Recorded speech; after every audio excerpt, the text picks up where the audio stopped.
Baik, Assalamualaikum warahmatullahi wabarakatuh.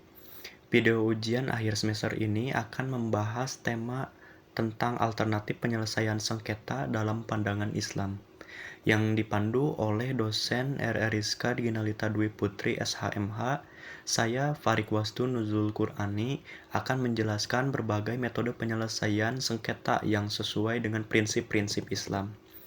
Penyelesaian sengketa merupakan salah satu aspek penting dalam kehidupan sosial dan hukum. Dalam konteks masyarakat yang semakin kompleks, permasalahan sengketa kerap kali muncul.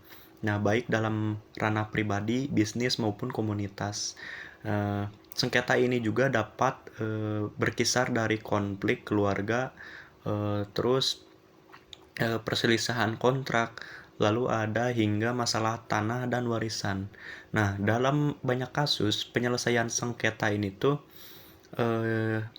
melalui jalur pengadilan tidak hanya memakan waktu yang banyak itu dan biaya yang tinggi, tetapi juga dapat menimbulkan ketegangan yang berkepanjangan antara pihak-pihak yang berselisih. Nah, dalam pandangan Islam, penyelesaian sengketa tidak harus selalu dilakukan melalui proses litigasi yang formal. Islam juga mengajarkan pentingnya bagaimana menjaga hubungan baik antar sesama dan menyelesaikan konflik dengan cara yang damai. Oleh karena itu, alternatif penyelesaian sengketa menjadi relevan dan penting untuk dipahami oleh umat Muslim. Konsep ini sejalan dengan Al-Quran dan hadis yang mendorong umat untuk berusaha menyelesaikan perselisihan dengan cara yang baik dan adil. Salah satu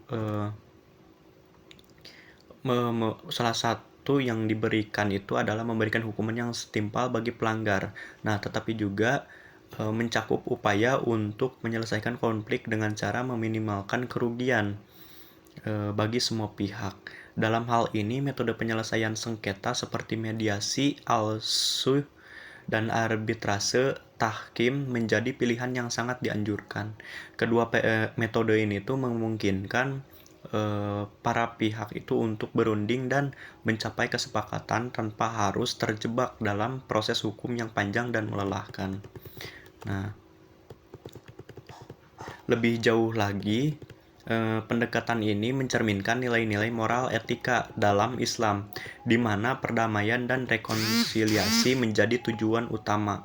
Dengan adanya dialog dan kompromi, diharapkan sengketa itu dapat diselesaikan secara efektif, sehingga tercipta suasana yang harmoni dalam masyarakat.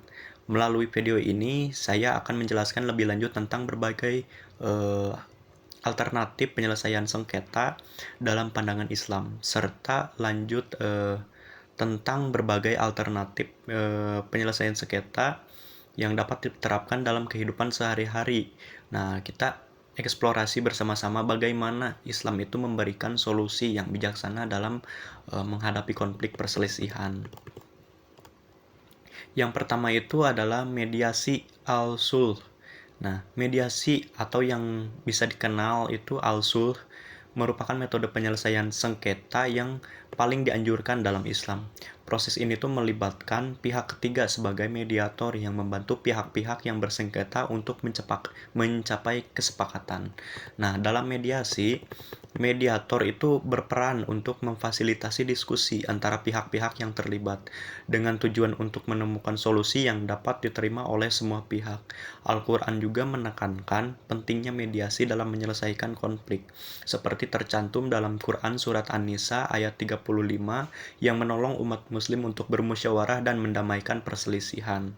Terus yang kedua, sulh ya, dalam istilah ini tuh lebih luas dari mediasi gitu dan mencakup berbagai bentuk penyelesaian sengketa secara damai. Nah, konsep ini tuh mencakup negosiasi dan kesepakatan antara pihak-pihak yang berselisih tanpa harus melalui proses hukum formal. Nah, dalam praktiknya sulh ini tuh seringkali melibatkan pertemuan antara pihak untuk membahas masalah mereka secara langsung dan mencari titik temu. Nah, proses ini tuh sangat dianjurkan dalam Islam karena dapat mengurangi ketegangan dan menjaga hubungan baik antar individu atau kelompok. Nah, terus yang ketiga itu ada arbitrase atau tahkim.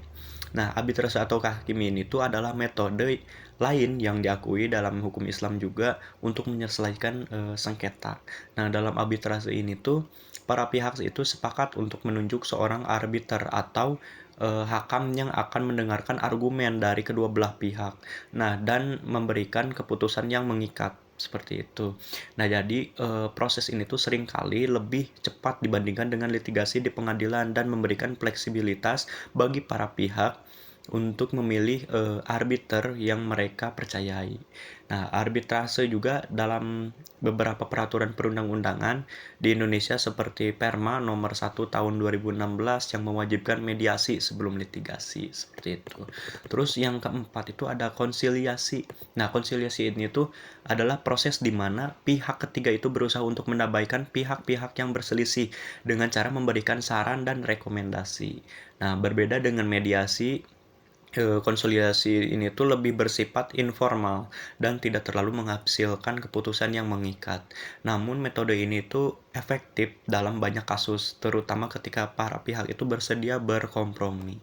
Terus yang kelima itu ada litigasi. Nah, meskipun Islam mendorong penyelesaian sengketa secara damai, ada kalanya litigasi juga menjadi pilihan terakhir gitu ketika semua upaya mediasi dan arbitrase itu gagal. Nah, dalam hal ini perkara dibawa ke pengadilan untuk mendapatkan keputusan hukum yang mengikat itu. Nah, namun proses litigasi itu sering kali panjang dan mahal, sehingga sebaiknya dihindari jika memungkinkan. Nah, dengan memahami berbagai metode penyelesaian sengketa dalam pandangan Islam ini, diharapkan individu juga dan masyarakat dapat lebih bijaksana dalam menangani konflik serta menciptakan lingkungan sosial yang harmonis dan damai. Nah, dalam pandangan saya gitu, alternatif penyelesaian sengketa dalam Islam itu menawarkan pendekatan yang sangat-sangat relevan gitu dan efektif untuk mengatasi konflik di kalangan masyarakat. Nah, metode seperti mediasi dan arbitrase tidak hanya mencerminkan nilai-nilai keadilan dan perdamaian, akan tetapi juga memberikan ruang bagi dialog dan kompromi yang dapat mempererat hubungan antar individu atau kelompok. Nah, seperti itu. Kurang lebihnya mohon maaf. Sekian dari saya. Wassalamualaikum warahmatullahi wabarakatuh.